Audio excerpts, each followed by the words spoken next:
تجيب الليد الكويسه ازاي؟ يا مساء الفل. موضوع باختصار الليد كواليفايد.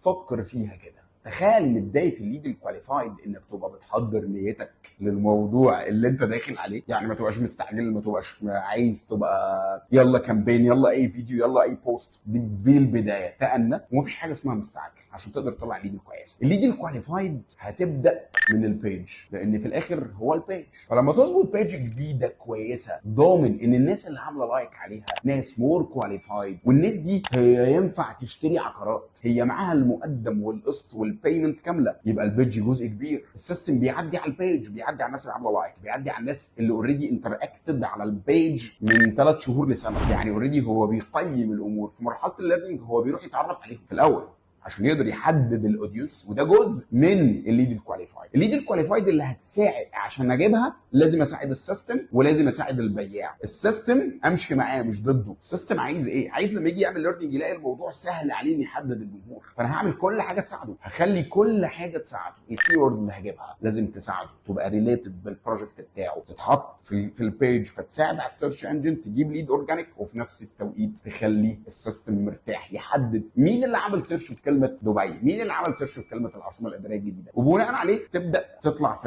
المرحله اللي بعدها، وهي مرحله البادجت. تحديد البادجت بيساعد على الكواليفيكيشن، ثم تحديد الاودينس بيساعد على الكواليفيكيشن. كل كوم بقى والبوست كوم. المسج اللي طالعه دايركت سيل هي غير المسج الان دايركت. المسج اللي طالعه بالبرسنتج بالنسب غير المسج اللي طالعه بارقام متوه العميل فجاي لك. الاوبريشن اللي هيتم ما بعد تشغيل الكامبين والليد، اشتغلت على عمليه ازاي الموضوع تتاخر ولا على طول، الموضوع سريع ولا لا. وطبعا الاهم من كل ده هي الاوبريشن، يعني ما بعد ما شغلت الكامبين جابت ليد، ازاي اقدر افولو اب الليد دي، ازاي ادخلها في سيركل مع العميل، ازاي ابقى شايف وفاهم العميل محتاج ايه. العميل مش محتاج انك تقول له اهلا وسهلا بيك حد ما بعت هيكلمك، ولا العميل محتاج انك تتصل بيه. العميل محتاج انك تكلمه زي ما هو سالك جاوب. لازم يبقى تكنيكال سيلز، مش حد من الادمن خالص. يبقى الموضوع عندي على بعض حاجات بتساعد، طبيعه البلاتفورم بتساعد، طبيعه الاندستري اللي انت بتابع تساعد. يبقى الموضوع كله الليد الكواليفايد هي باكج على بعضها. طب في حاجه وقعت، اكيد الليد مش هتبقى حلوه. بس كده، اشوفك في فيديو جديد.